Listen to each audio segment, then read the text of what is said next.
Welcome to The Megyn Kelly Show, your home for open, honest, and provocative conversations.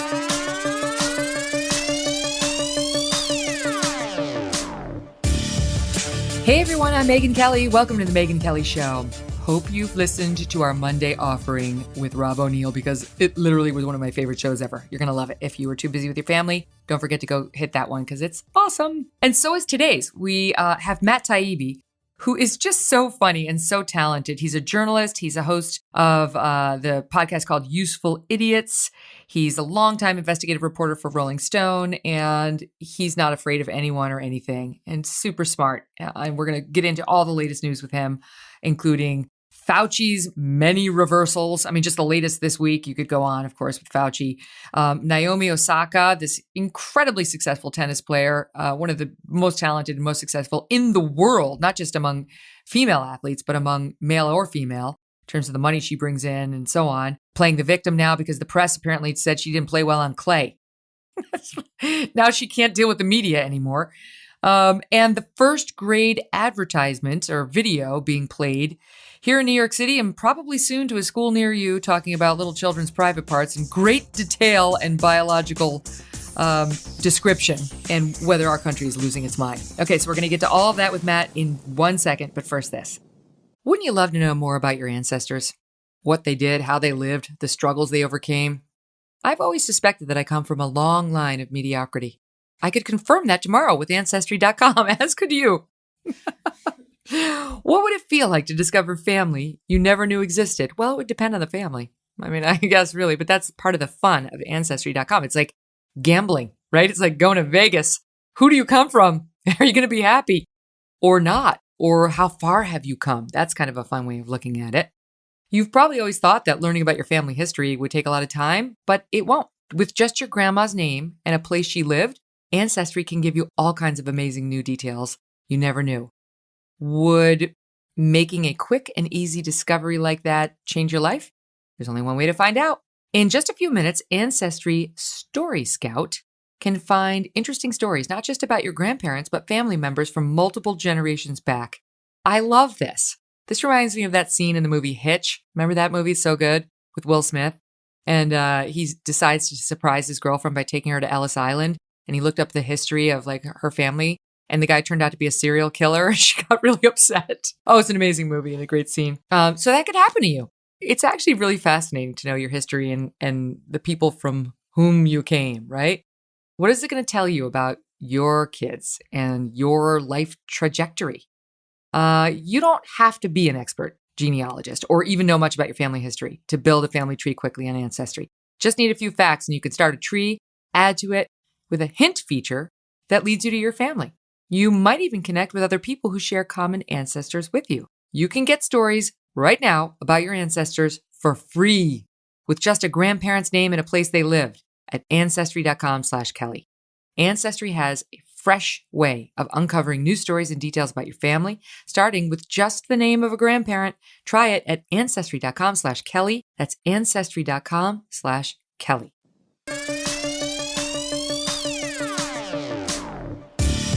Matt Taibbi, great to have you back. How are you? I'm great. Thank you. Thank you for having me on. I have so much to talk to you about. At first, I was like, it's kind of a slow news weekend. And then I'm like, oh my gosh, like my cup runneth over. There's so much that I want to go over with you. Let's get right into it. All right. Let's talk COVID and Wuhan lab. It's the dogs are chasing their tails now, Matt. Starting with chief misinformer, Dr. Fauci, who, goes right up to the top as Fauci appears to reverse himself on whether this thing could indeed have originated in a lab in Wuhan, China, which is a theory that we were told, no, only the crackpots are saying that for the entire year until now when, like magic, poof, out of the hat, people are starting to take it seriously, despite the fact that serious journalists have been trying to sound the alarm on this, like Josh Rogan at the Washington Post, for a while. So here's Fauci, a soundbite before and after. This is him saying, no, never. It's not in a lab versus now. Take a listen. If you look at the evolution of the virus in bats and what's out there now, is very, very strongly leaning towards this could not have been artificially or deliberately manipulated. So I wanted to ask, are you still confident that it developed naturally?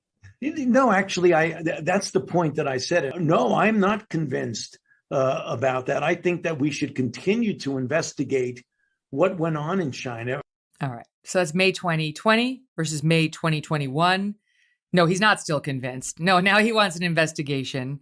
And before I get you to react, let's just listen to the media elites embarrassing themselves on this, trying to pretend that there's been some watershed moment that now, as you'll hear in the last little bit, these are all sort of mainstream reporters and commentators on here, now is leading them, as John Carl says of ABC, quote, serious people are now saying it, Matt. Serious people are now saying it. That's why we need to pay attention. Listen. It's this question about the Wuhan lab. We know that it's been debunked. Those same agencies now have been tapped with investigating one of Trump world's most favorite conspiracy theories. This week, Donald Trump is still pushing the debunked bunkum, despite his own intelligence community's findings that is simply not true. And there is simply no reason to believe that is the case. There is no empirical evidence to verify that. We don't need to invoke conspiracy theories. This is just another example of the president trying to change the narrative from his own failings. The problem for President Trump is that he's running for re-election, is looking for ways to deflect blame for the performance of the administration. And yes, I think a lot of people have egg on their face. This was an idea that was first put forward by Mike Pompeo, Secretary of State, Donald Trump, and look, some things may be true even if Donald Trump said them, but now serious people are saying it needs a serious inquiry. A lot of people on the political left and a lot of people in the media made this mistake. They said, wow, if Tom Cotton is saying something, it can't be true, or they assumed that. And that's not right. Tom Cotton does deal in misinformation about things like election fraud. He said some things that are just wrong, but that doesn't mean that everything he says is wrong. Oh, it's a great budded sound bites there of the befores and afters for Fauci and the media. Serious people are now saying it, Matt, and not everything Tom Cotton says is wrong. That was David Leonhardt of the New York Times at the end there. I just think it's stomach turning and it's so revealing. What do you think? Well, first of all, I think it was hilarious that Fauci's about face came at a festival of fact checking. He was that's right. He was a guest at the Poynter Institute's Festival of Fact Checking, among other things, because the media sort of elevated him as kind of the soul of rectitude during the COVID crisis, as the sort of unassailable arbiter of truth. And then he comes out at that event and says, "Oh, by the way, that thing we've been insisting on for a year, we're going to rethink that." And it's in the same way that I think the 2008 financial crisis, which I covered for almost 10 years, was catastrophic for the public's faith in Wall Street. This episode could really deal a very serious blow to both the media and to science in general, because of the way they were scolded in the last year. If it turns out that there's more validity to this hypothesis.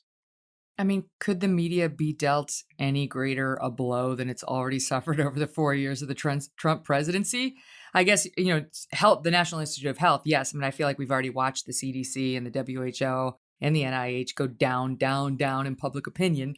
And Fauci, our fearless leader, has now been exposed as either a fool or corrupt or just interminably wrong. And people need only just to take off the rose-colored glasses to see it. I mean, he's wrong about a lot. And the dishonesty in covering it, just because Trump said it or Pompeo said it or Tom Cotton said it, is staring us right in the face. The media couldn't handle it when it came from the Trump administration. And now, magically, they're ready to talk about it without really owning what they've done, how they've misled us. I mean, this is important how this virus started. Over 500,000 Americans are dead. How did it start? We need an honest press to keep pushing. There was a Washington Post correction. Here was their headline in February 2020. Tom Cotton keeps repeating a coronavirus conspiracy theory that was already debunked. That was that it came out of a Wuhan lab. May 2021. Tom Cotton keeps repeating a coronavirus fringe theory that scientists have disputed. And the correction at the bottom of the article right now reads, earlier versions of this story in its headline inaccurately characterized comments by Senator Tom Cotton regarding the origins of the coronavirus. The term debunked, and the post's use of conspiracy theory have been removed because then, as now, there was no determination about the origins of the virus. So why'd you print that? Why? And switching to fringe that's been disputed doesn't actually get it done either. No, it doesn't. And again, they continue to not get that the most offensive part of this whole thing is not just that they're wrong and backtracking, but it's the sanctimony with which they deliver the sort of an initial diagnosis of, oh, well, this is debunked. This is a conspiracy theory. You're an idiot if you think this. And then to turn around and say, oh, by the way, yeah, now we're going to rethink this and you still should listen to us. Like they don't see the problem with that. And what that does for the reputation. It's again, it's catastrophic with this one. There have been a lot of bad ones, but this one is particularly bad. Through CNN, Crystal Lives a headline in February 2020. Tom Cotton is playing a dangerous game with his coronavirus speculation. You're playing the dangerous game, sir. Why don't you ask more questions? Follow up on what he's saying, because as it turns out, it looks very much like it's true. You know, and now you've got, of course, just for good measure, New York Times reporter Apura Mandavilli, who covers COVID for the paper, in a tweet dated May 26, someday we will stop talking about the lab leak theory and maybe even admit its racist roots. But alas, that day is not today. Then she got criticized and deleted that tweet. And her fix-it tweet reads as follows. A theory can have racist roots and still gather reasonable supporters along the way. Doesn't make the roots any less racist.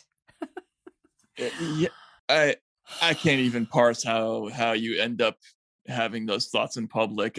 Again, the really humorous thing about all this is that a lot of these reporters, in scolding everybody about their lack of devotion to science and fact, we're basically confessing that they don't really understand science, which is not a series of inflexible dictates, but it's a process by which the whole world converses about their findings and evolves over time. So this idea that you can start at the beginning of a pandemic and just pronounce, this is it, this is the solution, these other solutions are not true, is a total misunderstanding of how scientists would approach something like this. They would leave all their options open until everything had been excluded. And that's been the complaint of a lot of scientists throughout this entire thing. But the journalists want to believe that you can just tell people X is true, Y is false. That's the end of it. Listen to us. And that just reveals their ignorance, not ours. Right. And why were they so unwilling to entertain it? Why was there such a knee-jerk, nope, not in a lab, nope, wet market, say we believe what the Chinese tell us? Well, I think this is a progression of a phenomenon that's gone on for the entire since Trump was elected in 2016, which is that basically anything that Trump says automatically must be wrong. I mean, you talked about Tom Cotton. Anything Tom Cotton says must be wrong. This is an extension of the same thing, and the problem with that is, yes, Donald Trump is wrong about a lot of things, but you can't work backwards from that to do reporting. Like, occasionally, even a blind pig finds an acorn every now and then. You have to allow for the possibility that things can be true, irrespective of politics, and it's just not the way you do the job. But that is the way they reported this. They reported the same way about hydroxychloroquine, about ivermectin, about every other thing that they interpreted as a culture war issue when it was a science issue, which was a mistake. Isn't it a blind squirrel? Yes, that's right. I'm sorry. Yeah, it could be. That's probably, yeah. That's right. No, that's right. There's a knee-jerk reaction to anything Trump says, of course, back then, and probably still now. The other side, the left, the established left, and the woke certainly and the press are more worried about identity and whether we're in line with where we're supposed to be on woke issues. And, saying it came from the Wuhan lab was somehow, going to put us up against the Chinese in a way that was confrontational and is, I guess, as well racist, according to the New York Times. So you can't, how about just what's true? What's true, right? Back to my point of We actually need to know that. This one matters. Some of the stuff you can shrug your shoulders and say, whatever. This one we need to know because millions of people are dead.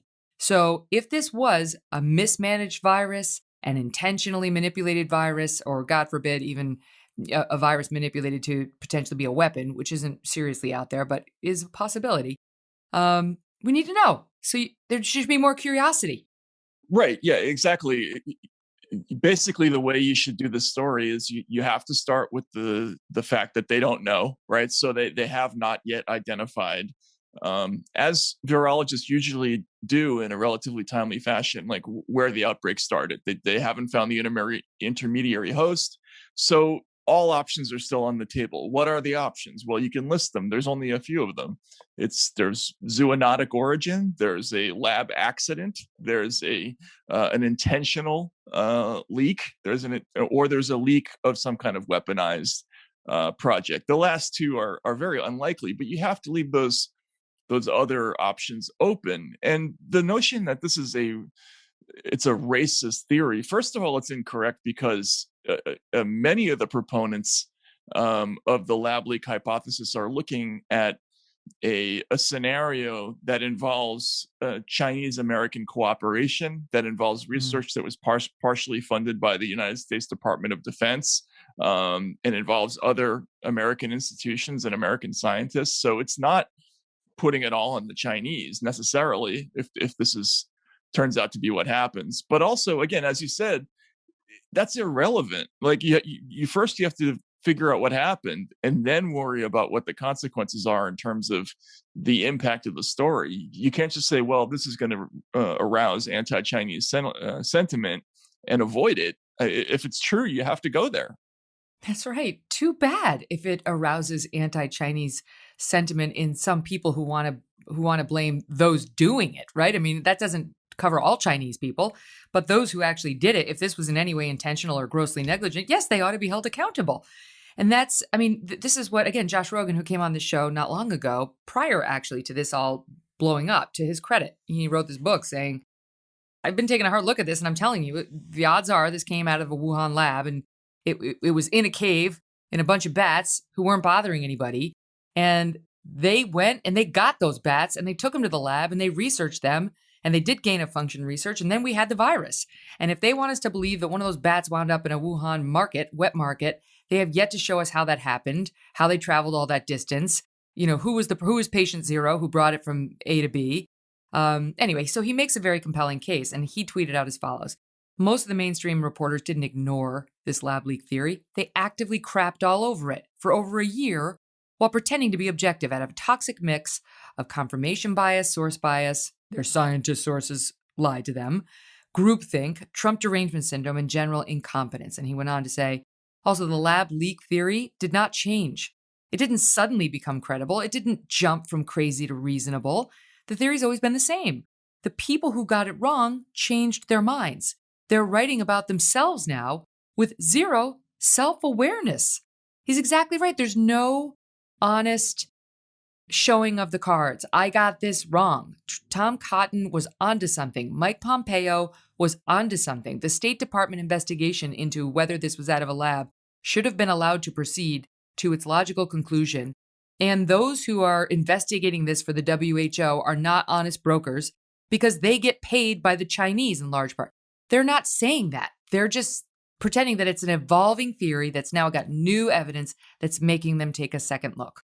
Yeah, and that incidentally also misreports another story because I think even separately, the development that all these establishment figures who were saying something else last year have suddenly changed their minds. That's a journalistic story in itself that has to be understood and investigated. Why the change of heart? Like, I don't have a good explanation for that yet.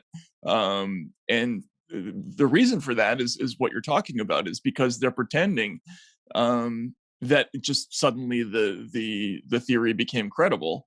Well, because serious people are now saying it, Matt. Serious people, says right. Jonathan Carl.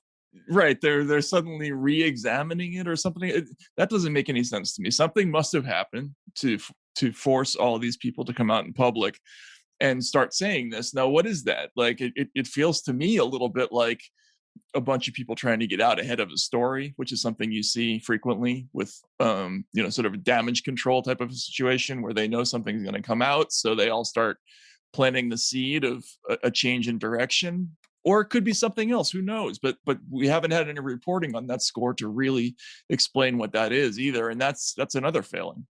They want to look smart. We're smart. Smart. You mentioned the Fauci thing. So here's another reversal by him. He was claiming that the National Institute of Health never funded gain of function research. That's where they take the virus and try to up the ante of the virus, try to make it more dangerous, ostensibly to protect us against that if it were to happen. He says we never funded gain of function research at that Wuhan lab. Now he is admitting under pressure that, in fact, the NIH gave the Wuhan lab $600,000 bucks, and indeed, it could have been used for gain of function. Listen. Gain of function research, as you know, is juicing up naturally occurring animal viruses to infect humans.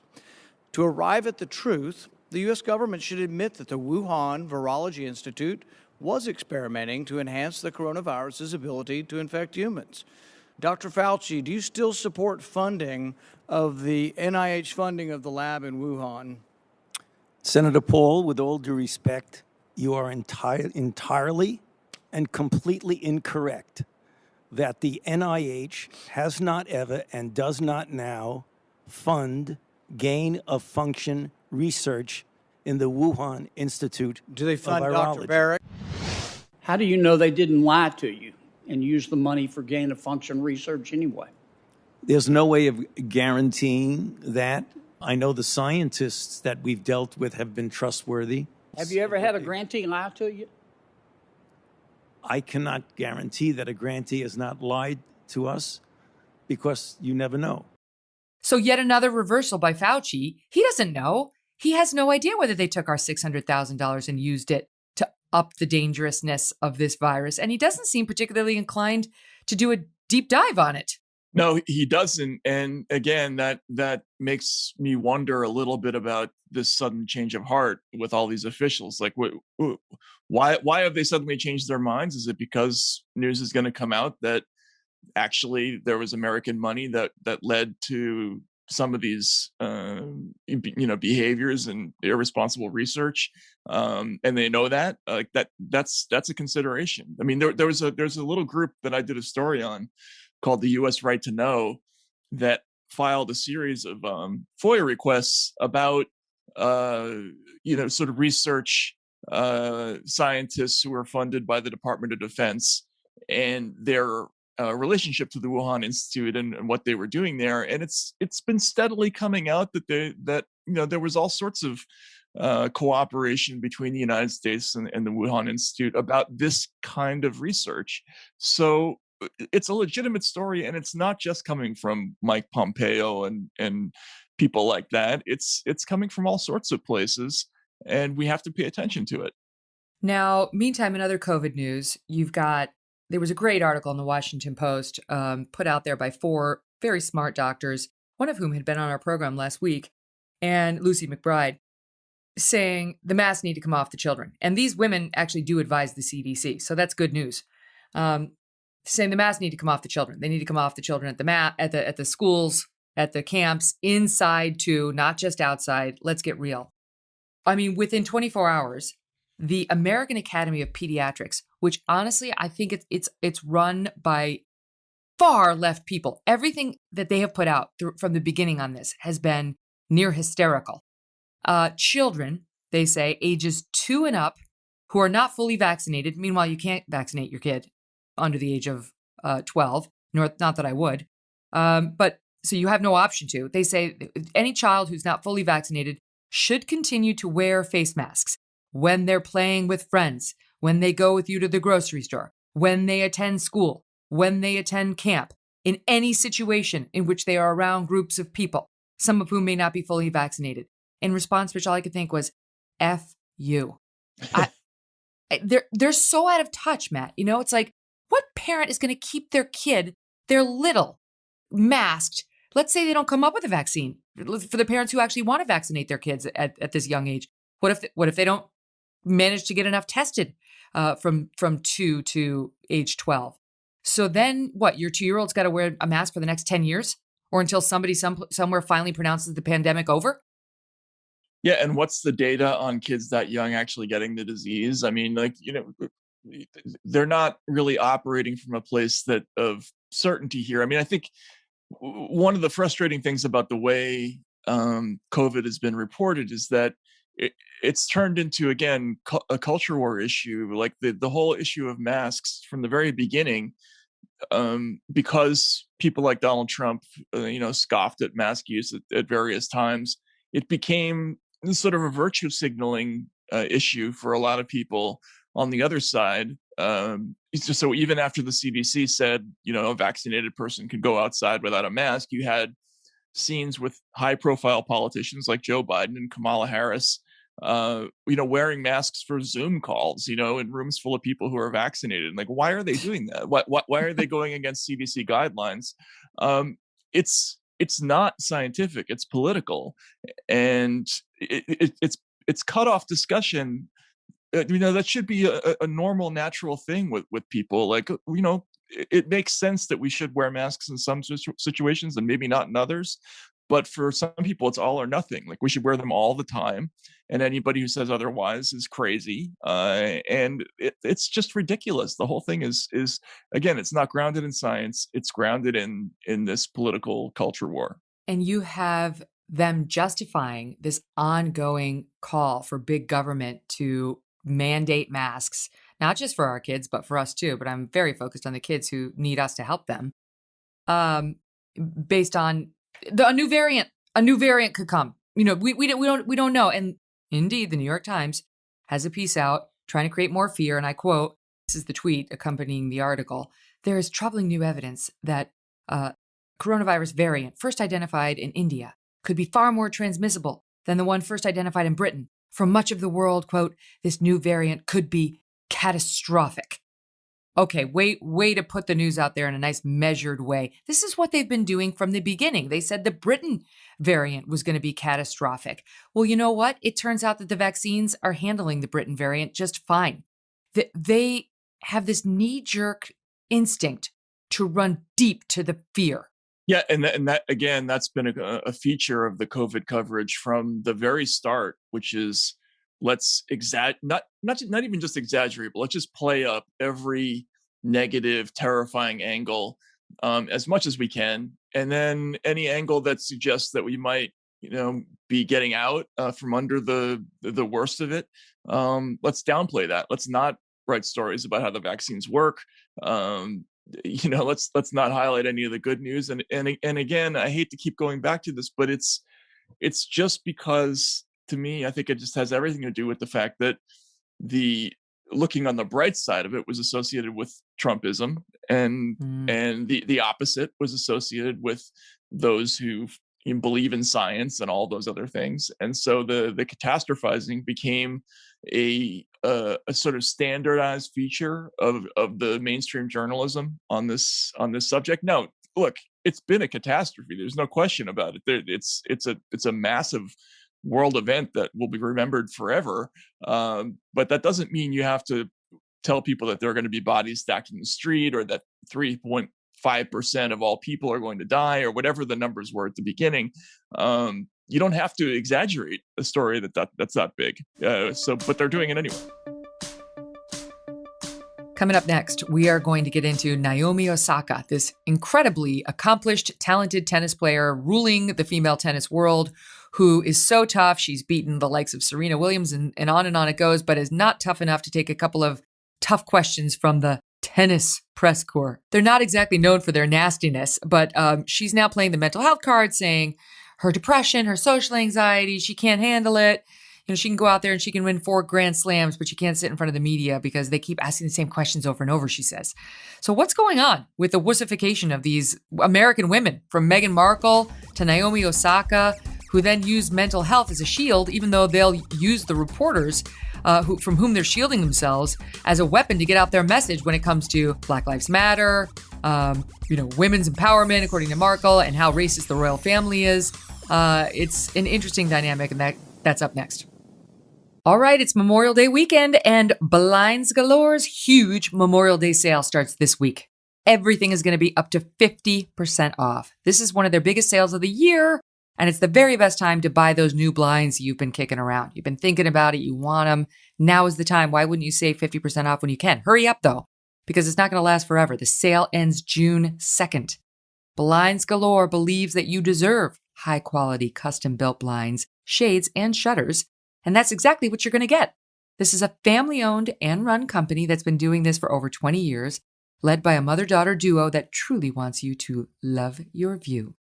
All you have to do is take your windows measurements and then customize them online. You can get started with up to 15 free samples delivered right to your home so you can see your choices up close and personal. Check out the fabrics, the feel, the wood, whatever it is. They'll make it easy for you. And if you have any questions, their expert customer care team is the very best in the business.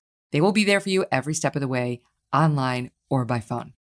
Visit blindsgalore.com today and let them know I sent you by choosing The Megyn Kelly Show at checkout. Take 50% off during their huge Memorial Day sale and get the custom window treatments you've always wanted at blindsgalore.com. That's blindsgalore.com. Even New Jersey, where I know you live, and where I spend the summers, I was so ticked off because the governor there, he was proud of the fact that his was one of the only two states, it was New Jersey and Hawaii, that were holding firm on their order to wear masks in indoor spaces, period. You know, this is as recently as May 30th, a few days ago. And then, starting just this past Friday, he reversed himself and said, okay, you can go into restaurant stores and other indoor spaces in New Jersey without your face coverings. Why? Because finally the business industry stood up and said, yo, Governor Murphy, this is insane. The default existence is not us with masks. It's us without masks. We have to admit the truth. It's been good news in the United States. We are at or right next to herd immunity in virtually all, if not most, or at least most of the states, including New Jersey. And it was only that pressure that led him to reverse himself. Yeah, and again, I'm married to a doctor. I have friends who work in emergency medicine, and I understand the idea of continuing to wear a mask even after you've been vaccinated for a little while, right? Like there's some logic to that, but it's the anger and the sanctimony that comes with these pronouncements about masks that is the part that I don't get. I can understand being excessively cautious. But it's this implication that if you think another way, there's something wrong with you, or that you're an inferior person. Like that's the part I don't get, which seems unnecessary to me. Like I can understand being excessively cautious if you have a comorbidity, if you have a risk, but the rest of society is done being overly cautious for you. We did it. We did it for a year and we're done doing it. There are all sorts of things that can hurt you out there. My car, me drinking a bottle of booze, me breathing flu particles on you. It's not the law. The government doesn't get to say to me, don't drive, don't drink ever, and stay inside when you have the flu. I can still live my life. And we've gotten to that point now with COVID. It's not my job to protect you when the numbers are this low. You get a vaccine. That's how you protect yourself. You take care of you. I'll take care of me. Yeah, and this goes along with this whole sort of trend towards safetyism that's kind of infected everything. Like our tolerance for risk of any kind is plummeting, and has been for a while now. And this has been kind of the ultimate expression of that phenomenon. This idea that we can't have any. There isn't such a thing as an acceptable level of risk, right? So that's what they've been operating from. So this brings me to the story I've been dying to discuss all weekend, and I want to talk about Naomi Osaka. She's an incredible tennis player. She's the first Asian woman to become number one in the world. She's got 4 Grand Slam singles titles. She's the highest paid female athlete in the world. She made $55.2 million in the past 12 months. She's behind only Federer, LeBron James, and Tiger Woods in terms of her. She makes it all in advertising, really, not as much in just the winning of the tennis matches. So this woman's on fire professionally. And you're a great person to ask about this because you yourself are a recovering professional baseball and basketball player. I remember that from our last interview. So you know what it's like to be in the professional sports arena. I grant you perhaps not necessarily at the same exact level as Naomi. But you tell me whether she is a petulant princess or a mental health warrior, because the story is that she's come out. She has said, she started by saying, I'm at Roland Garros, I'm at the French Open, and I am not going to participate in the press conferences after the matches because I will not subject myself to people who doubt me. It's not good for my mental health, gets in my head, and I'm not going to do it. And if these organizations think they can just keep saying do press and you're going to be fined and continue to ignore the mental health of the athletes, then I just got to laugh. And she got a pile-on from a lot of athletes, and the 4 Grand Slam organization said, oh, no, you will do the press or the fines will continue. You're not special. Everyone has to do it. It's part of the whole process. It's part of generating public interest in this. It's part of what pays the winnings that you receive, right? They get the advertisers, they get money that comes in thanks to the press, putting the word out and so on. And now it's turning, of course, to she's a mental health warrior. Thank God for Naomi's bravery and speaking about her safety, her crippling anxiety and dealing. Meanwhile, can we just start with this? The tennis press corps is not exactly known for being, let's say, the British tabloid press, right? Like, I got to give Meghan Markle this one. At least she could actually show really mean, nasty press that she'd been subjected to. Not that I was on her side. But this woman's had like, hey, she doesn't play well on clay. Get over it. Yeah, the tennis press is not exactly like the German Panzer Corps or whatever it is. Look, I suffered from depression when I was a kid, but I do kind of understand, her attitude that yes, it's very, very difficult for somebody who has anxiety about being in public to talk to the press. Like, I get that, but she's a professional athlete who's made $55 million, and the money comes from the media. Like that, there's no way to break up that relationship. If you want the money, you got to talk to the press, or you have to communicate with them somehow. And yes, because the press is there for the people. The press is really the people.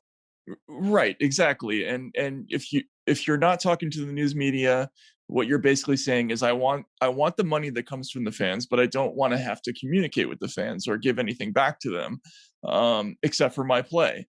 And that's been a stance that a lot of athletes have taken over the years. I mean, we had Marshawn Lynch do it in the NFL.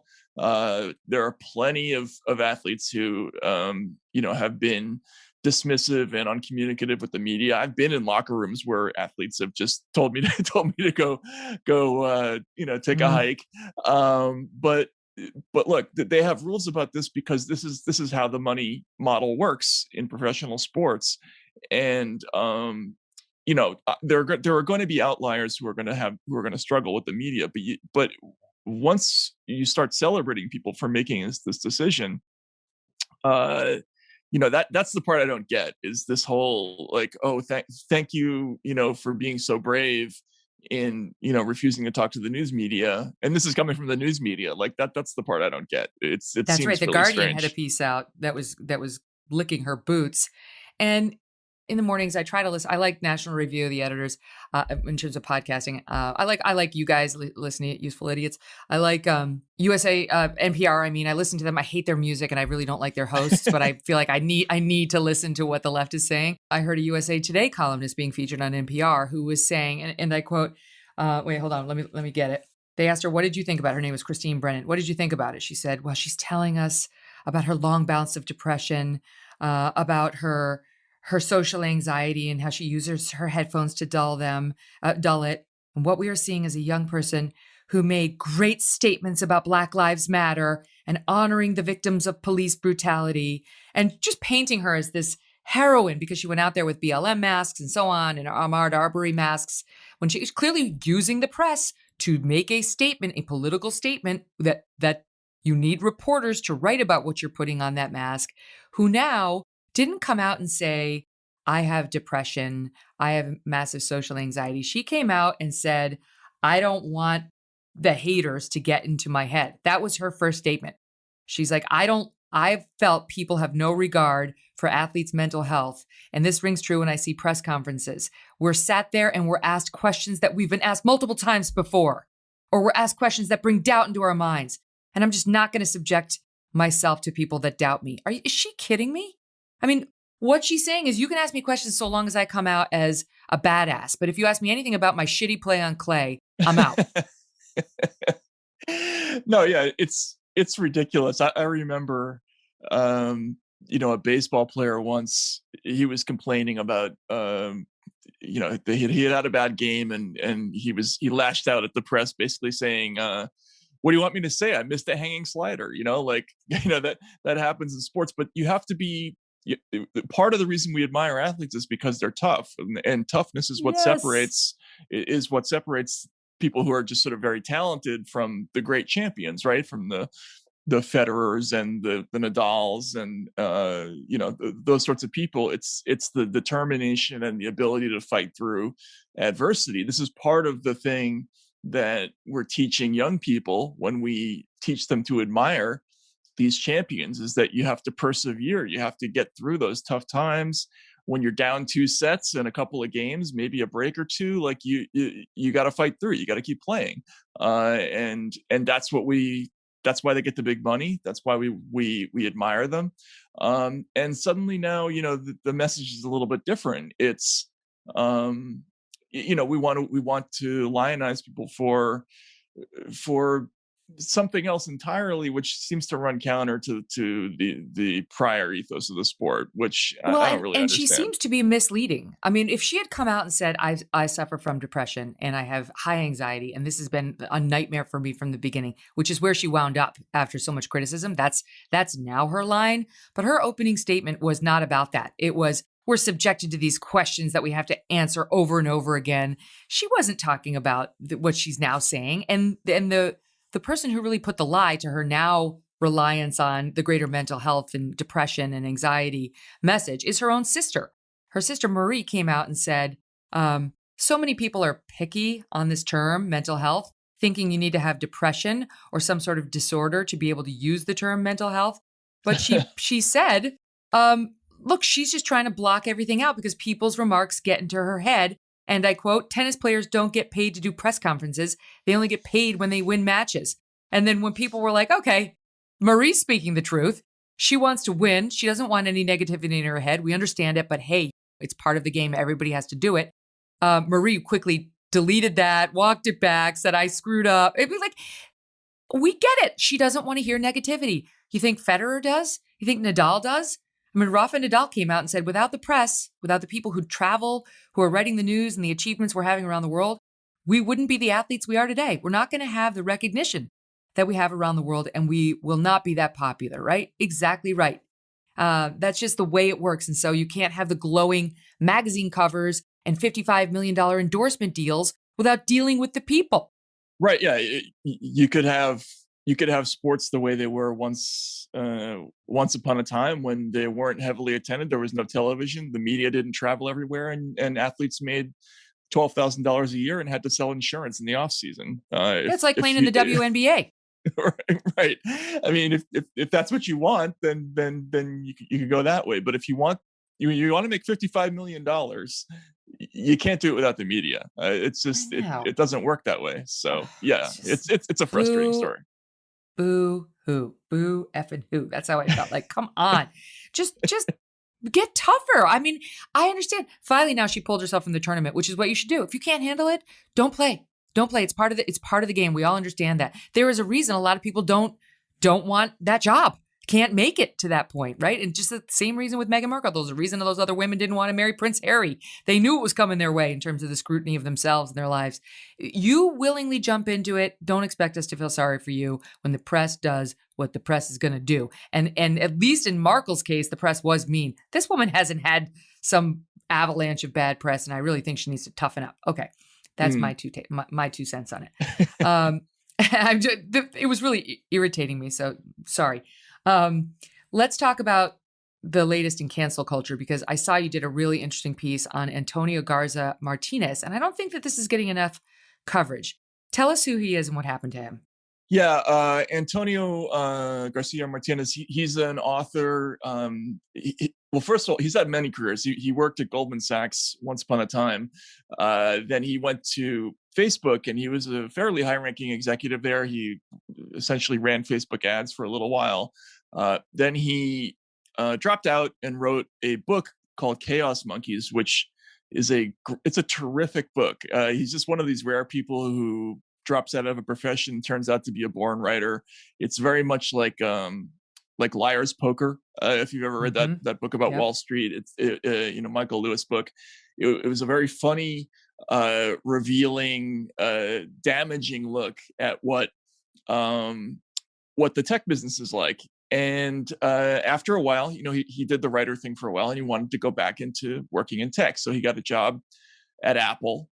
And some people in the inside Apple went through the passages in his book, and there's a section in the book where there's a brief section where he's talking about his personal life, and he's talking about how he fell in love with this one woman who he's describing as a strong woman, and to contrast her with all the other women he dated, he says something along the lines of, all the women in the Bay Area are soft and full of shit. And that line ends up basically getting him fired. There is a cabal within the company that leads to a letter writing campaign, and Garcia Martinez gets fired, and the company basically caves, and additionally pours gasoline on the fire by issuing a public statement saying, we're not the kind of place where misogynistic behavior is tolerated, which to me is defamatory because it implies that he did something in the office. But the whole thing was absurd. It's a book. If you want people to write books that are good, you have to expect them to make observations that are not guarded. And it wasn't, I don't think, a misogynistic observation. It was actually, he was praising somebody, but the whole thing was absurd. And just sort of another example of how there's been this kind of movement towards a sort of slack-eyed union culture, where in place of traditional unions, there are these Slack chats who decide who gets to work at places and who doesn't. And there's been a lot of that in media, and now some of it in tech too. Mm-hmm. You had a great piece on this, just talking about how it's these hypocrites at Apple fired this guy after he had barely been hired. And by the way, there'd been no controversy really about this book. He'd been on stage with Kara Swisher at her Recode conference. The book had been favorably reviewed repeatedly. Nobody was saying, oh my God, this raging misogynist, which his writings do not support, to your point. So what? So he has a diss for the women in Silicon Valley, finding them not to be the strongest personalities in the world. He's entitled to feel that way. And by the way, he wasn't saying all tech women. He was just saying women in the area.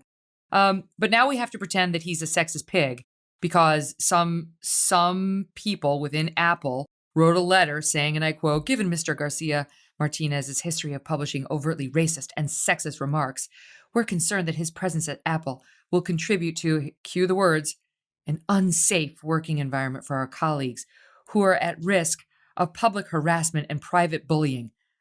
How? How? He's the one getting harassed and bullied right here, right now.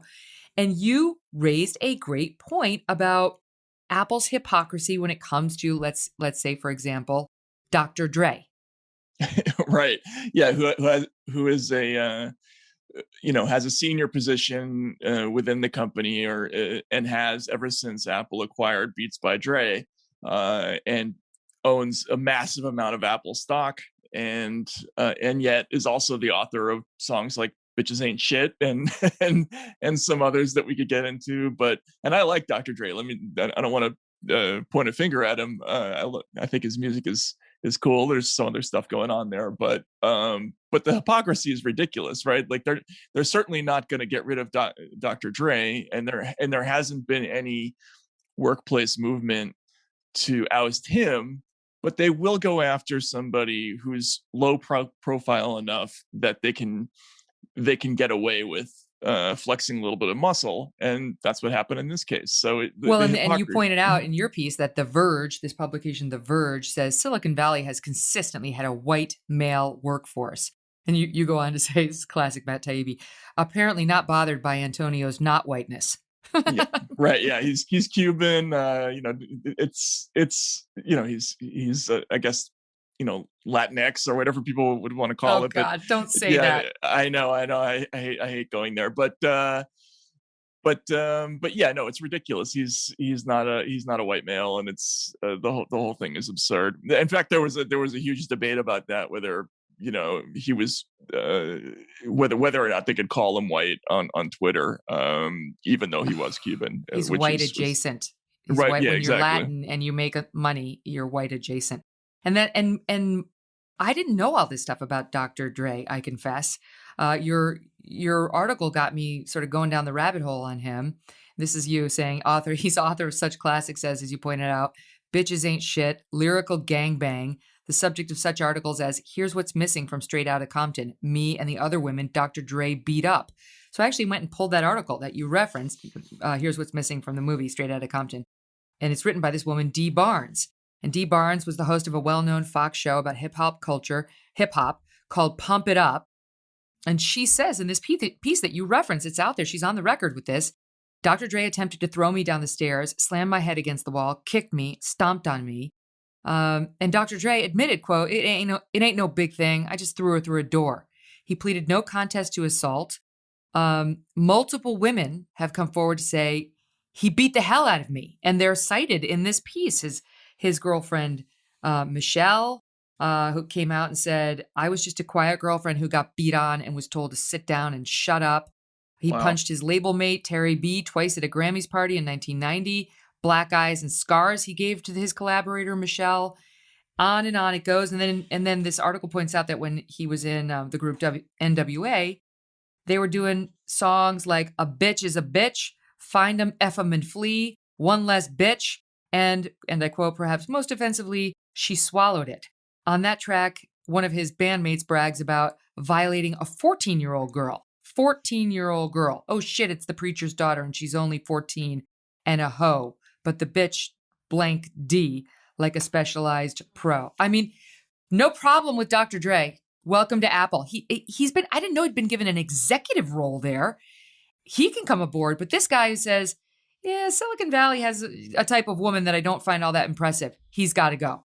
Right. Yeah, exactly. I mean, it's ridiculous. It just shows you that there's not a moral thing behind this. That this is just about flexing a little bit of muscle. And if they really had a problem, they would have raised it with Dr. Dre, but they didn't. They went after somebody they felt was toppleable. Let's put it that way, right? And Yeah. that's been a consistent feature of a lot of these episodes, which is that especially in the media, you'll find in newsrooms, it's almost always somebody who's not that doesn't have a lot of protection among the higher ranking executives in the company. It's usually somebody who's a little bit of an outsider or a free thinker, and those are the people who are vulnerable in these campaigns. Laura Logan and I were just talking about that exact thing. She felt that happened to her at CBS. I could say the same in my history. Meanwhile, all these people at Apple who are so horrified at, the hiring of this one guy based on a passage in his book, their salaries are being paid by the company using Uyghur labor, right? Oh yeah, I mean, if you want to go down that road, like if you're really going to get morally upset about some guy's jokey memoir about the tech business, but you're not worried about how exactly you're making iPads and iPhones at that low cost using essentially conscripted labor in a number of different countries with horrific working conditions, that's been denounced by human rights organizations for decades. Like, that doesn't bother you. It doesn't bother you that the company doesn't pay taxes the way it should. Like, it's just all very selective. This is one of the things that's bothering me these days about James Murdoch, he never misses an opportunity to rip on his brother Lachlan. He lost the battle to Lachlan. He wound up the heir apparent, and James isn't. And now he loves to come out and criticize Fox News and his family's platforms. It's like, So you make these statements after you fly on your private jet from your penthouse to your yacht that all of those properties paid for. Yeah, please spare me, your sanctimony when you're living off of the rewards from all of those media products. Right. Yeah, exactly. Like if you want to make a statement about, you want to get somebody from Apple fired for writing a book, maybe you shouldn't be taking the profits that they got from all these other practices. And I guess the same thing you could say about James Murdoch too. That's right. Go work someplace else. This is a lovely solution. There are a lot of companies out there in the world, and right now they really need people to work because they're sitting at home collecting their unemployment checks under the auspices of COVID relief. Up next, we're going to get into Matt's thoughts on a debate our friend Candace Owens had with Nicole Arbour, who's going to come on this show as well. She's a comedian, very funny, right-leaning. So you'd think these two had, a lot in common and would like each other, but it kind of went south over a debate on cancel culture. Candace tried to get Chrissy Teigen canceled successfully at, I think, Target and some other places because she'd been bullying young girls on the down low 10 years ago and seemed to have a repeated pattern of behavior when it came to really going after young women, which is contrary to her public image, right? Although she loves to have people canceled. And Nicole's feeling was the right shouldn't be engaging in that, right? So they had a spirited debate. It raised some questions for me too. We're going to get into that right after this. But first, I want to bring you a feature we have here on the MK Show called Real Talk, where we just get into something that's on my mind or what have you from recent days. And I wanted to talk to you about Memorial Day this weekend that we just all shared and my experience. Because for me, it was a lesson of how it's good to get out of your native surroundings every so often. And there's a reason that we go to Montana a few times a year, right? There's a reason why we've been spending our Memorial Days past few years down in Texas. You got to get out of your liberal bubbles. More of the press should do this in particular and see how the rest of the country lives. And we have some friends down there outside of Dallas on a big ranch out about an hour outside of Dallas. And we went to visit them again this year. And it's just a transformational experience. It's so good for me, for my family, for my kids. We got off the plane and we got to the ranch, and my daughter had her mask on because she just, it's habit now living in New York. And she was thinking walking into this house, I should be masked. And our host, who was just a doll, said, oh, honey, you're in Texas now. We don't wear those. You don't need that.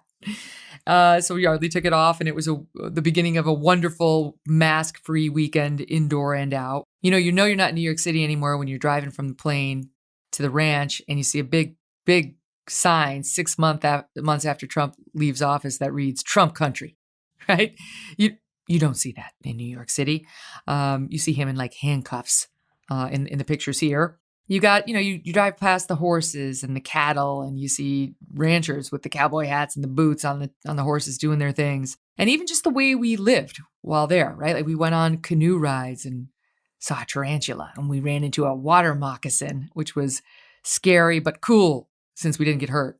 But it's good for my kids to be around that, right? Get your hands dirty. Understand what does that feel like, right? It's not just all about the rats in the subways in New York City. There's real wildlife out there that you might have to contend with. We went to a crab bake where they had to crack open the crab legs and eat them. And, I don't like seafood, so they never get that from me. We spent actual Memorial Day and the night before looking at fireworks and waving flags and having our moment of silence and talking about America and how much we love it and what the sacrifice of our troops meant and means. What the flag means to us and what the media is doing to us. We rode bikes in the woods and through the fields and the dirt and got dirty the way you need to and kids need to. We played some pickle and drank ranch water. Do you know ranch water? This is my new favorite drink. We kept calling it swamp water, which is not the right name at all. It's ranch water. It's a drink that has some sort of Blanco tequila. It could be Casamigos or whatever, lime juice, and this thing called Topo Chico, which is a Mexican sparkling mineral water. It's all the rage down there. That is 100% going to be my summer drink. But we came home just feeling more connected to our country, to each other, to our troops, our veterans, those who died and served. And it's just a great perspective setter to get out of this place called Manhattan that has values that are starting more and more to look totally unfamiliar to me. And sometimes I wonder whether it's my age and I'm starting to lose my mind. Then you get out there in other parts of the country and you realize it's not. It's not. It's this town. And I'm sure a lot of our listeners are living in towns just like it and wondering the same. It's not us, it's them. Some people are losing their minds, but it's not us. Loving your country, loving your countrymen, believing in the flag and the sacrifices that have been made for the privilege of living here and the rights that we share. That's what it's about. That's one of the reasons for existing. And spending some time in good old places like Texas helps bring that home. So my thanks to our hosts, to all the beautiful, wonderful friends that we met while down there, a lot of our listeners. I met a lot of fans of the show, which was fun. I invited them to give me feedback. And I encourage all of you to do something similar your next chance to get out of Dodge if you live in a town like Portland or LA or San Fran or even Austin, Texas. And get out of there for a little bit and figure it out like I did. Hope you enjoyed your long weekend and took some time on Memorial Day to think about what really matters. All right, back to our guest, Matt Taibbi, right after this. Growing up, cereal was one of the best parts of being a kid. But I had to give it up, as you probably did, because I realized it was full of sugar and junk you shouldn't eat. I've been trying to cut down on carbs and sugar and on unhealthy food in general. And look, you can't eat anything anymore, can you? You certainly can't eat cereal. Remember the days? Well, you don't have to just remember them, because Magic Spoon is here for you. They have got the healthy breakfast that you want, that tastes delicious, without all the bad stuff. Their cereal has 0 grams of sugar. It's got 13 to 14 grams of protein and only 4 net grams of carbs in each serving. Only 140 calories per serving. It's keto-friendly, gluten-free, grain-free, soy-free, low-carb, and GMO-free. The variety pack has cocoa, fruity, frosted, and peanut butter flavors, and they're all delicious. You mix the cocoa with the peanut butter, it tastes exactly like a peanut butter cup. It tastes exactly like regular cereal from your childhood, but without the bad stuff. Go to magicspoon.com/MK to grab a variety pack and try it today. And be sure to use our promo code MK at checkout to save $5 on your offer. Magic Spoon is so confident in their product, they've backed it with a 100% happiness guarantee. So if you don't like it for any reason, they will refund your money, no questions asked. Remember, get your next delicious bowl of guilt-free cereal at magicspoon.com/MK and use the code MK to save $5 off.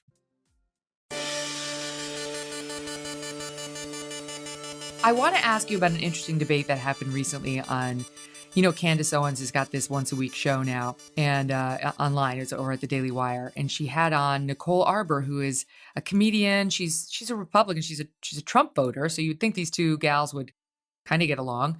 Not so. So they got into a debate. You don't need to know the specifics, but I'll just get you up to speed in case you hadn't seen it. About Chrissy Teigen, who is, she's never seen a right-leaning person she doesn't want to cancel. Chrissy Teigen she wants you to shut up. She wants me to shut up. She wants everybody other than her and John Legend, her husband, to shut up. And it's annoying, right? It's like, why am I listening to you? What are you, like, you're some model? I'm sorry, but have you really earned the right to be this judgmental of everybody? Talk to Mother Teresa. Go talk to her in your prayers and come back, and then maybe I'll listen to you. But Chrissy Teigen loves to cancel people.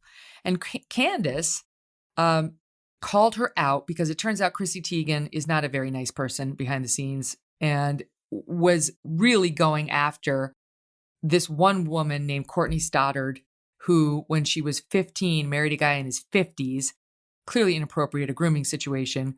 And instead of expressing empathy or concern about this young woman, who now is non-binary and uses the they pronoun, she slipped into the young girl's DMs and told her to go kill herself and said she should take a dirt nap. And there were repeated harassing texts or DMs from Chrissy Teigen, this star, to this young 15-year-old who was clearly going through a thing. And apparently it wasn't just Courtney Stoddard. She did it to quite a few young people. It was 10 years ago. And Courtney Stoddard saved all the Stodden, I guess. Courtney has now come out to say this is a bully. Chrissy Teigen shouldn't have a deal with Target or Walmart or any reputable store because she harasses young girls who are struggling and is totally unsympathetic about it. Okay, that leads to Candace sort of trying to rally her followers to get Chrissy Teigen's deals canceled at these stores. And Nicole Arbour goes on Candace's show to say, I disagree with what you did. I think if you're against cancel culture, then you're against cancel culture. And Candace was trying to argue, no, this is about accountability for somebody who harassed young women. That's different than cancel culture. Here's a little bit of their exchange. Listen. It is when It you is- put it is- cancel let me Chrissy just- and make your that's fine. audience You go can use after the her word- with vitriol, you can use saying the word- same disgusting things that you stand Nicole. against. Your audience is now doing it. Nicole, I would you be can use the embarrassed word if My cancel. audience is now sliding acted into like it. DMs of teenagers threatening to kill them. They're sliding at her. She has said that she's Have they having threatened mental to kill health her? issues. I don't know, So probably. now she's having mental health So issues. now, so now my audience is to blame because they're saying that her You product have shouldn't directed be. your audience to be as nasty as Chrissy. That is not true. I don't That is believe so that. What- untrue. You I directed have. my audience specifically to them. Target You have. and asked them to Because tell them to this- drop her products. this is I the never problem. told them to go on You're- Chrissy's wall, not They once. are This is the going- problem. No, I agree with what he said. Chrissy Teigen should be held accountable for poor actions. But canceling her do is not, the accountability. No, That is we do canceling not her- participate What do you in cancel consider culture. cancel culture is? I'm Cancel saying to I will Target and explain it to Macy's, you. drop her products so that she can be held accountable for what she's done. I don't think her products so. got dropped. I think didn't ask for that's her to lame. be erased I from the think internet. That's stupid. I'm going Friends. to politely decline to be on the rest of the show. Yeah. And that followed a discussion about some legal matter she had that she wasn't at liberty to discuss. So I think that was sort of a one-off. But it did raise an interesting debate and one I've been struggling with myself, which is you hear that story about Chrissy Teigen and she's been so hateful that you kind of want to say, F Chrissy Teigen. I have no empathy for her whatsoever. But is that just joining in on this cancel culture that I know you don't like and I don't like? Yeah, I mean, the response that that I've gotten anytime I've written about any of these episodes where somebody's been bounced out of a job because of something they tweeted or wrote a long time ago or something like that is, this isn't cancel culture. It's not intimidation. It's just accountability. So I don't like, I don't like that excuse that much. I mean, I get the idea that, you know, what's good for the goose should be good for the gander, right? If somebody is doing this to other people and they have their own past that they should be reckoning with, that hypocrisy should probably be exposed. But I'm just generally not in favor of getting people fired or campaigning to get people fired because of something they may have written or said a long time ago. Like, even if it was bad, like, you know, that everybody in their life has something that they're probably not proud of. And this is an exercise that you could repeat with basically anybody on the planet if you look hard enough. And that's what I worry is that this is all turning into is just this enormous tit for tat kind of exercise that will just result in a lot of you know, aggravation and destruction. But do we make an exception for those who are cancel culture warriors?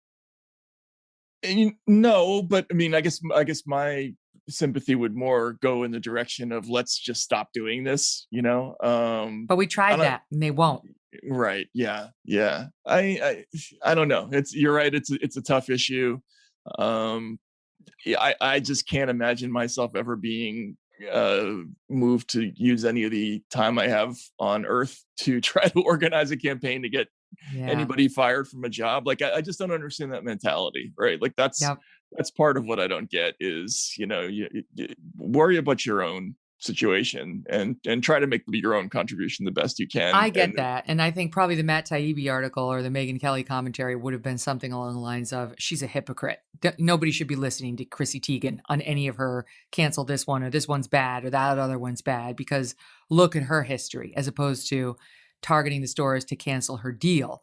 But I also see the point that Candace was making, which is live by the sword, die by the sword. And since these cancel culture warriors won't listen to reason, it's been going on now for years. They continue to collect scalps. This is the only way of making them listen. They've got to have skin in the game. You know, I really think that the way we stop these weak corporations like Apple from just summarily ruining somebody's career is we should be saying, go for it. You want to get rid of, you know, Antonio Garcia Martinez, that's fine. But we've got our own cabal over here, or the Matt Taibbi's of the world, or the Glenn Greenwalds, or me, who are going to look into everything you, canceller, you know, in chief, have done. We're going to scrub your record. And we're going to make sure that you've held yourself to those same high standards that you now seek to impose on somebody else. And that, I really think, is the only thing that's going to make them stop, right? Because just shaming them into how cruel and unnecessary this isn't working. You're probably right. I just and that's probably true. And we've already had a couple of incidents where some of these people who have been the most aggressive in hunting down other people have themselves been exposed. It's almost like those stories from Soviet times where the interrogator ends up in the same cell in the gulag with the person that they interrogated, right? Like we've had a couple of cancellation episodes where that's happened. They never have clean hands.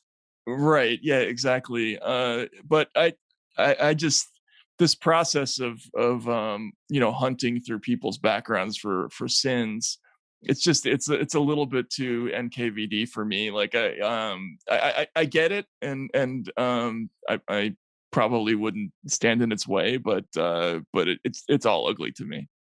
What's NKVD? North Korea? Oh, that's the KGB. It's the old name for the KGB.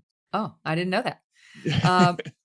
Okay, so this woman hasn't yet been canceled, but she's in the news. Here in New York, there's this crazy far left school called Dalton. It's a great school. It's got a very good academic reputation, but this is the school where over 100 teachers signed a letter a year ago demanding all sorts of crazy stuff. I mean, it's just like, it was so far across the line that even the Dalton parents said, this has to stop. We can't have race in every single class, in gym, in art, in health, in math. We can't have, they wanted all 50% of the parents' donations to go to inner city kids in New York. And it's like, well, who do you think is going to fund all their scholarships to Dalton? It's that money that does it. Like, it's just, I could go on. But the latest out of Dalton is they have this person who is, I gather she's somehow in charge of health and wellness there. Her name is Justine Ang-Fonte. And she was in the news a month ago for going to do a lecture over at another school and called Columbia Prep. And at Columbia, she decided to teach the high schoolers about porn by showing a bunch of porn and getting really specific on porn. And they got these teenagers, they're like, whoa, this is inappropriate. Yeah, she got really specific and it made the news. Well, the follow-on story is apparently this woman, Justine, has been doing her little education at Dalton on first graders. And we have a clip of the video she thought was appropriate for the 6 and 7-year-olds. Listen. Hey, how come my penis gets big sometimes and points up in the air? That's called an erection. Sometimes I touch my penis because it feels good. Sometimes when I'm in my bath or when Mom puts me to bed, I like to touch my vulva too. You have a clitoris there, Kayla, that probably feels good to touch the same way Keith's penis feels good when he touches it. But have you ever noticed that older kids and grown-ups don't touch their private parts in public? They don't? That's right, Keith. It's okay to touch yourself and see how different body parts feel, but it's best to only do it in private. Boy, I'm glad I didn't get high for this interview. Oh my goodness. I'm bringing you a natural high, Taibbi. That was that's intense. Wow. Can you imagine? Then they have a big lesson about consent, and one of the parents, apparently, according to the New York Post, said the message was parents are supposed to say to their own children before they hug them, "May I hug you?" And one parent came out and said, "I'm paying $50,000 a year to these assholes to tell my kid not to let her grandfather hug her when he sees her." And then she got to slip away to the bathtub to touch her vulva. Like, oh my God. I'm concerned about where our country's going. Yeah, I mean, I guess that's $54,000 a year you're paying so that your 6-year-old can learn the word vulva. I mean, I don't know. Maybe math first. I don't know. It feels a little bit like they could have gotten around to some other things before they went there. But that is crazy. This is what we're dealing with in New York City, and one of the reasons why I pulled my kids. But it is not just Dalton saying inappropriate things to little children. It is the president of the United States who made news the other day. It happened on Friday. He was, I think he was at an Air Force base in Virginia, and making a speech. There was a girl who appeared to be in elementary school. She had joined her parents and 2 older brothers on the podium when her mother introduced the president, and Joe Biden said as follows. Listen. I'm especially honored to share the stage with Brittany and Jordan and Nathan and Margaret Catherine, I love those barrettes in her hair, man.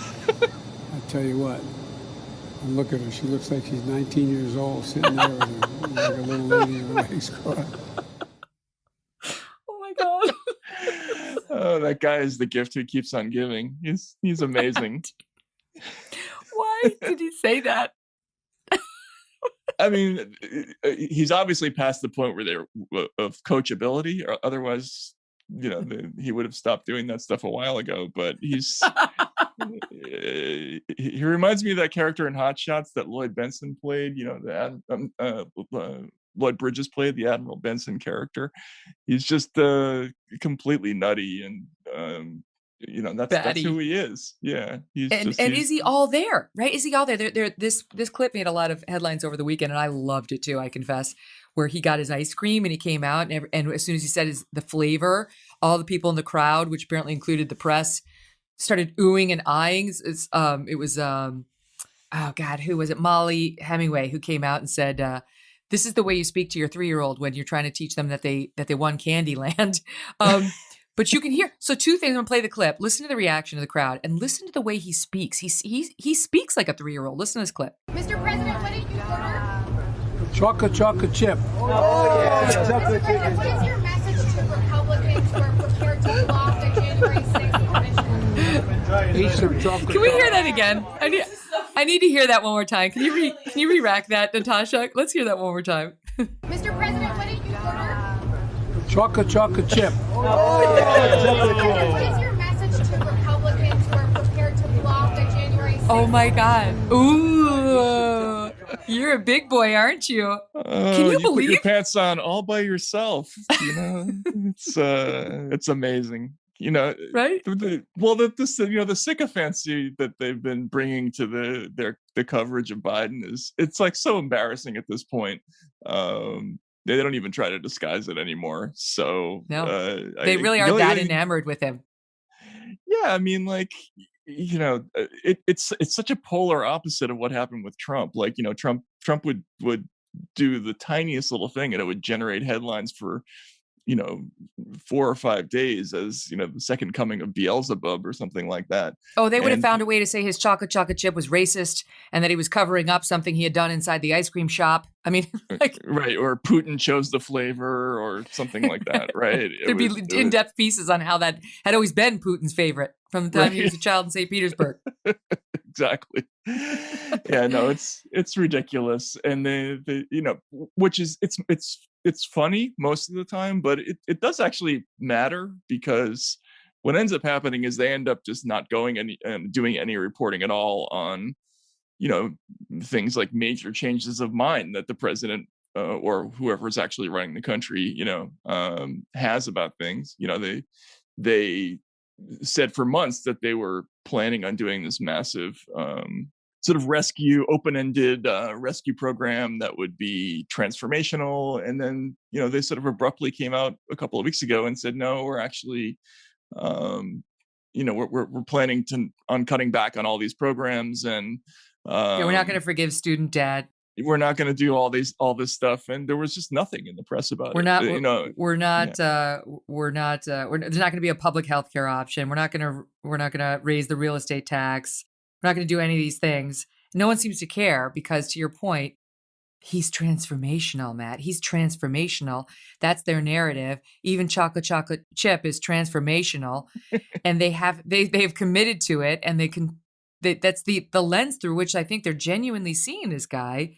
We have a fun butted soundbite of the press using that term. Listen. First of all, Biden is a transformative president. Joe Biden as a transformational president. It looks like he does want to be a transformational president. Portraying himself as a potentially transformational figure. I mean, he may be turning into really a transformational president. She called him a transformative president. Are we witnessing a transformational moment? Channeling Franklin Delano Roosevelt. A transformational president. Really being progressive. Using the word transformation. Transformational is what Joe Biden is setting out to do. It could be transformational. This is a transformational agenda.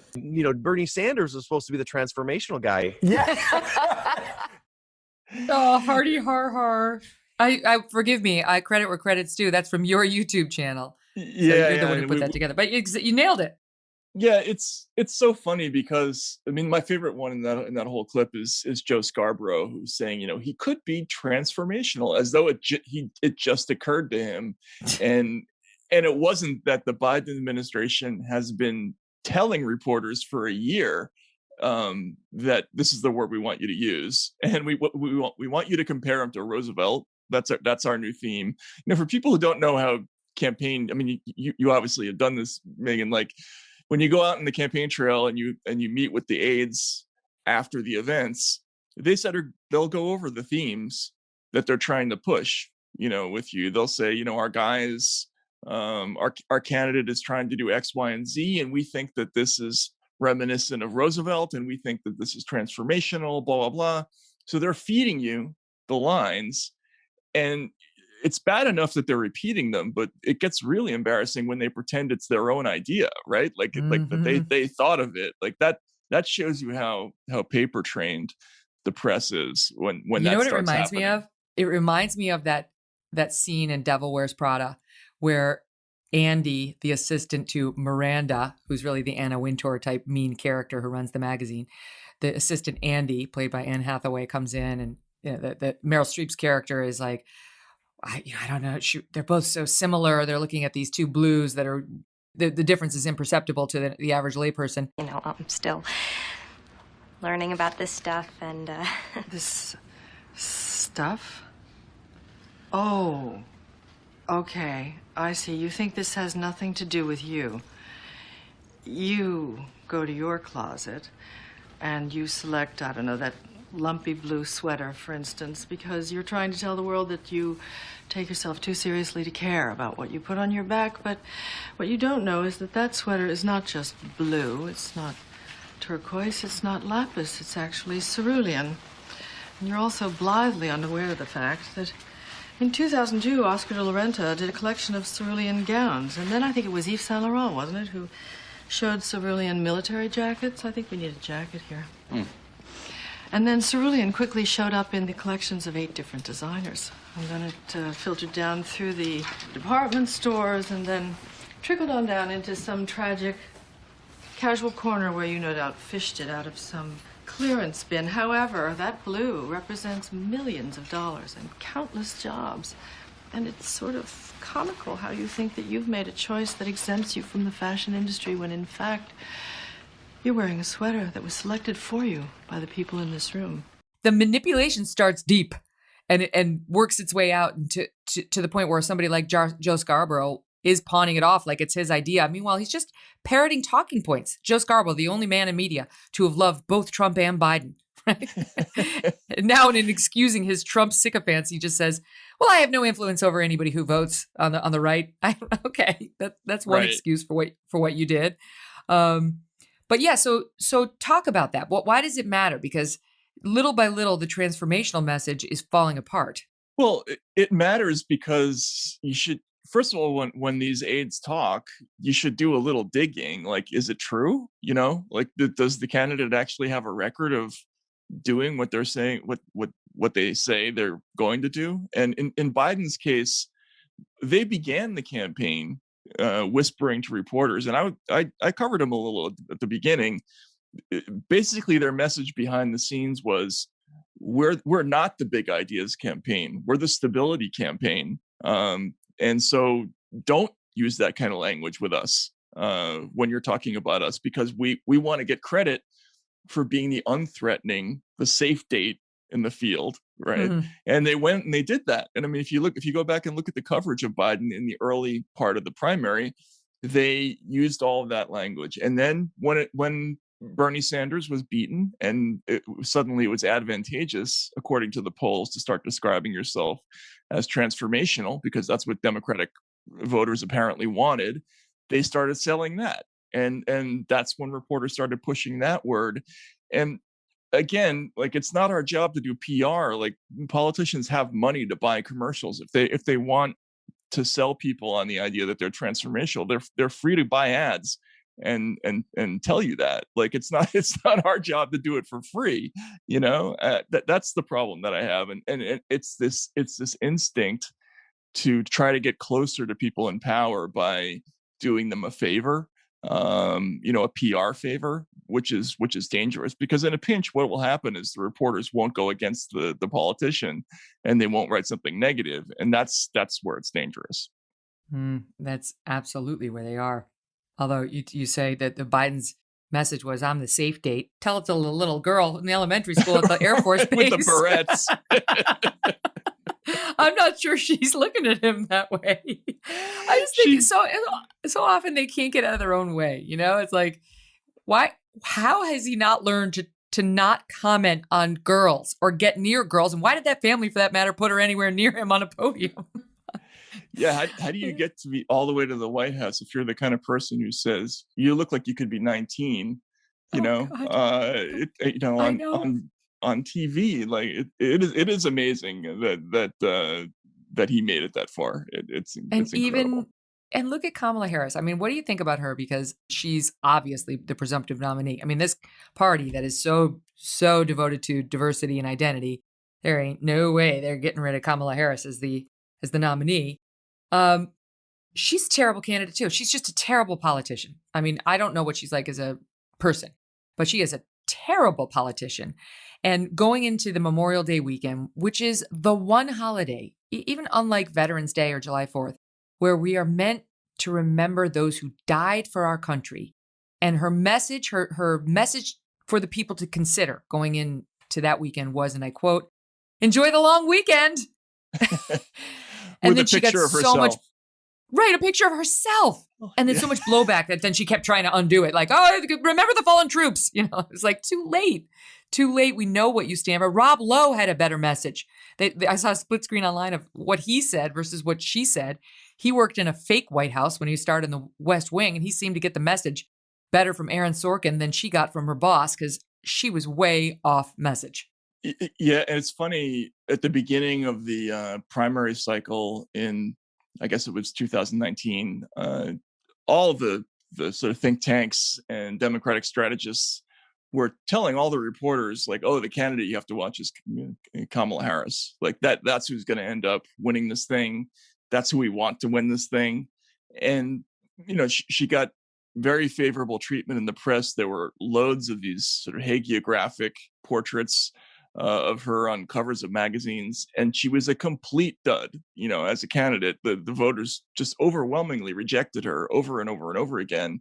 She had that one bounce after the debate, where she went after Biden and on the busing issue, and she had those T-shirts pre-printed. That little girl was me T-shirts, which you could buy for $27 as soon as the debate was over. But she was never viable as a candidate in that primary, and yet, I think the Democratic Party establishment really does believe, that if she had to run in the next term, that she would win. And I maybe so. I don't know, but there hasn't been any evidence of that. Okay, the conclusion to our episode is right after this. Don't go away. The other thing I wanted to ask you about was this whole, they want, the Democrats push to have a commission study what happened on January 6th. And in particular, the attempt to compare it to 9/11, saying the reason we need a commission to study what happened in this Capitol siege is because it's a 9/11 style event. And I think you sent something out about this, and I saw the most powerful piece in the Journal, Deborah Burlingame, who I've been interviewing since after it happened, since after 9/11, I first started at Fox. And she's been such a fearless warrior for her brother, Charles Burlingame, who was the pilot of American Airlines Flight 77, as she described it, murdered in his cockpit at age 51 in a 6.5-minute struggle for control of the airplane. And she came out with a piece on May 27th saying, look, these Democratic lawmakers want to establish this commission, this 9/11 style commission to investigate the siege. And she quotes commentator George Will, who's really, he's filled with such anger. And he says, and I quote, "I would like to see January 6th burned into the American mind as firmly as 9/11 because it was that scale of a shock to the system." And she says, I'll just give you a couple of thoughts from Deborah. She goes by Deb. She calls it profoundly disheartening. She says these two events are fundamentally different in nature, scope, and consequence. Mentioning them in the same breath not only diminishes the horror of what happened on 9/11, it tells a false story to the generation of Americans who are too young to remember that day nearly 20 years ago. She says, members of Congress may have had a frightening day on January 6th. We keep hearing about AOC and her therapy she's needed as a result. But on 9/11, Deb goes on, some 200 people in the World Trade Center towers chose to jump from 80 to 100 floors above the ground rather than be consumed by fire.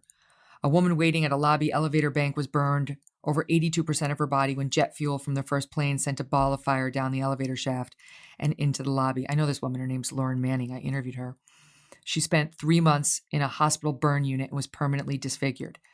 Countless harrowing stories like this of death, destruction, heartbreaking loss. More than 3,000 children lost parents. 8 young children were killed on the planes.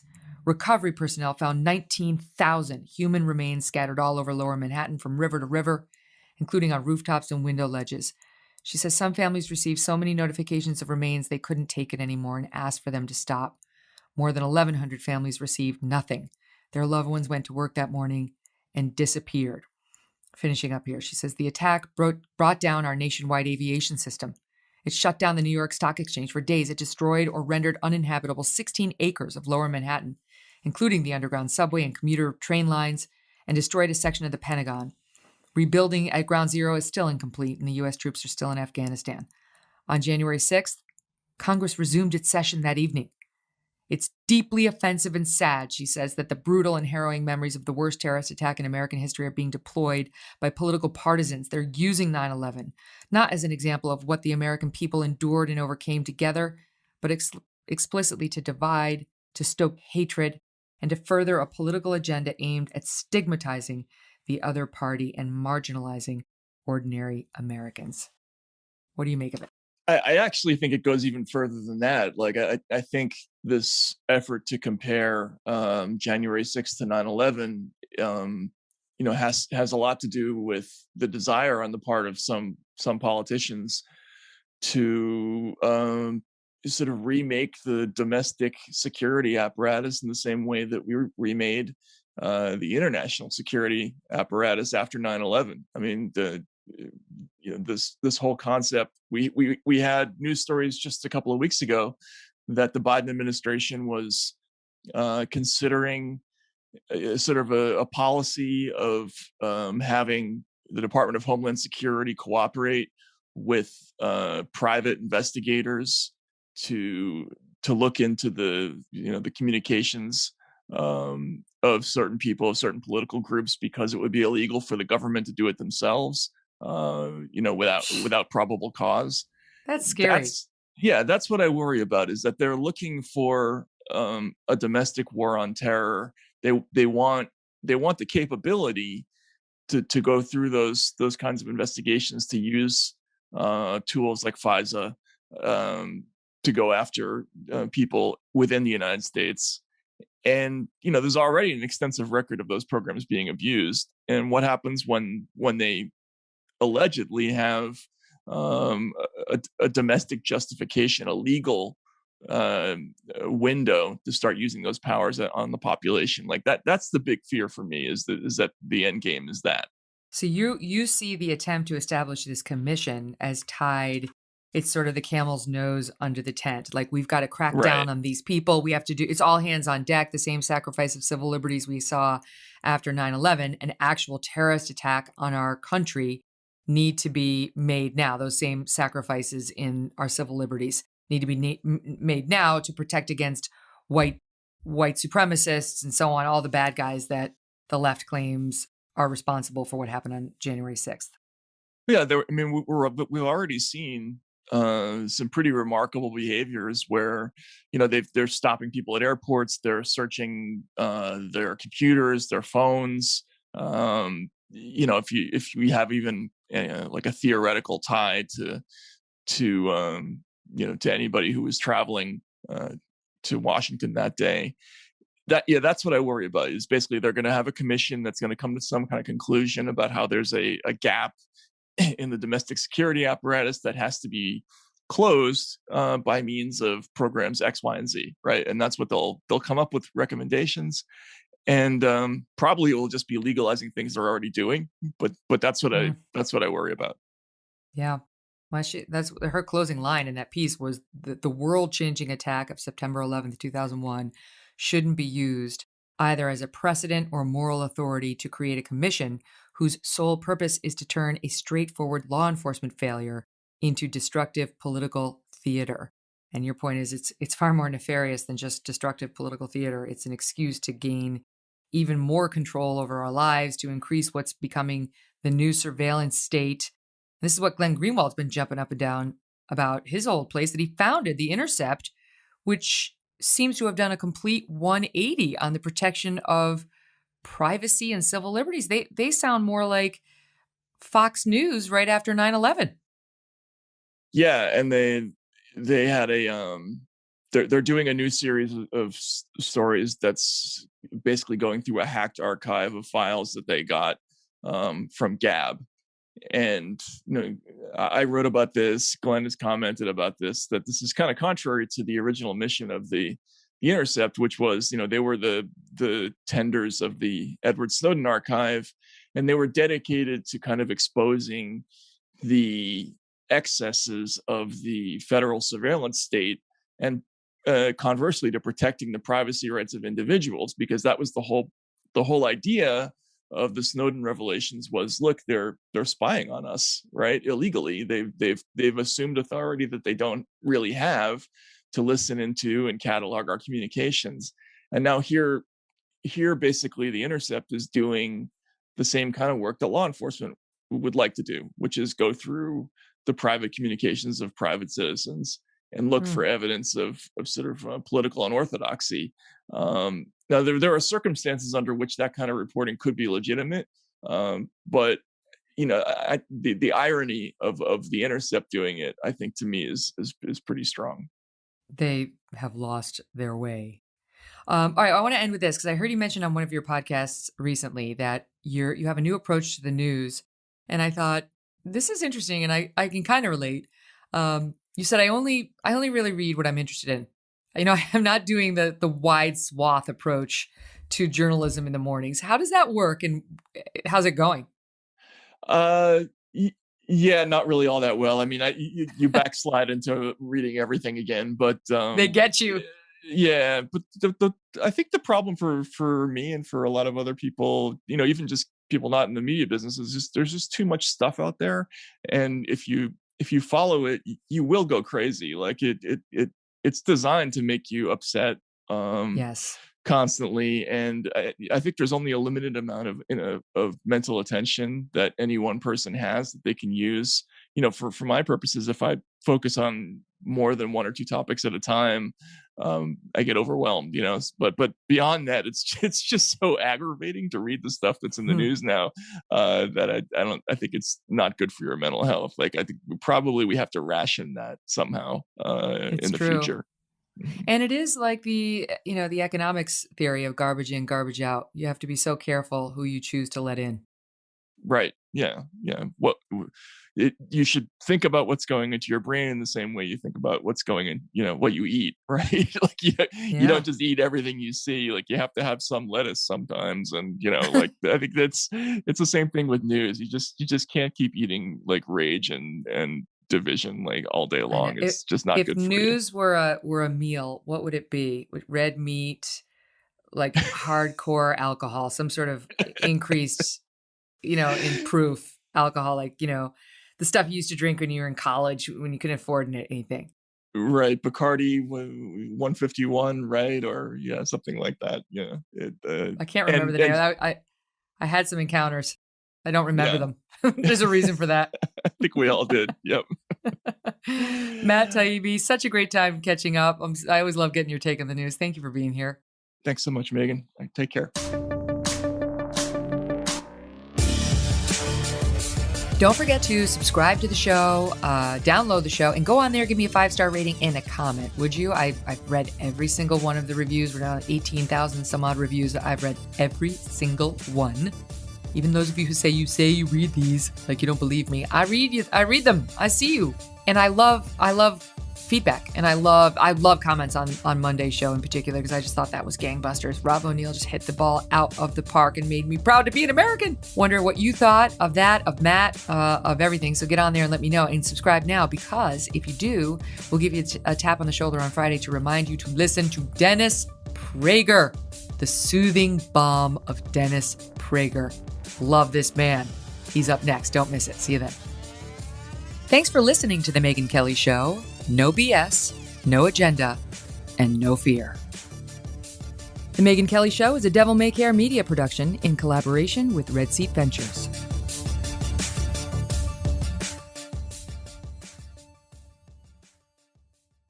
Wouldn't you love to know more about your ancestors? What they did, how they lived, the struggles they overcame? I've always suspected that I come from a long line of mediocrity. I could confirm that tomorrow with Ancestry.com, as could you. What would it feel like to discover family you never knew existed? Well, it would depend on the family. I mean, I guess really, but that's part of the fun of Ancestry.com. It's like gambling, right? It's like going to Vegas. Who do you come from?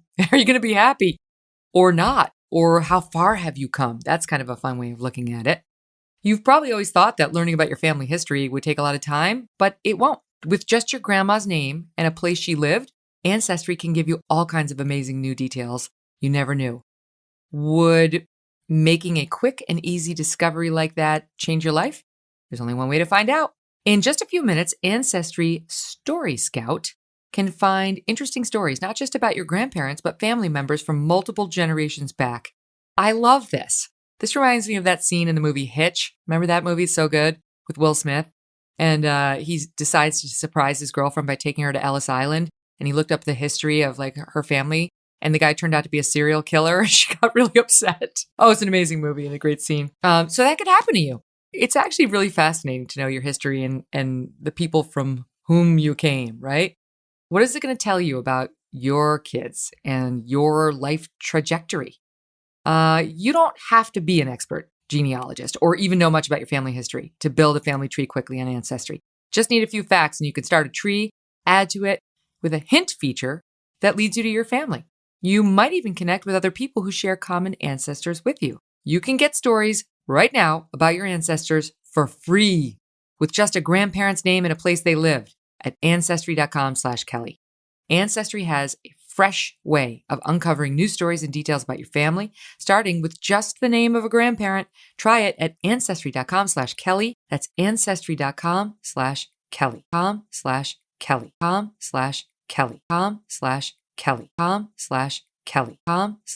Kelly.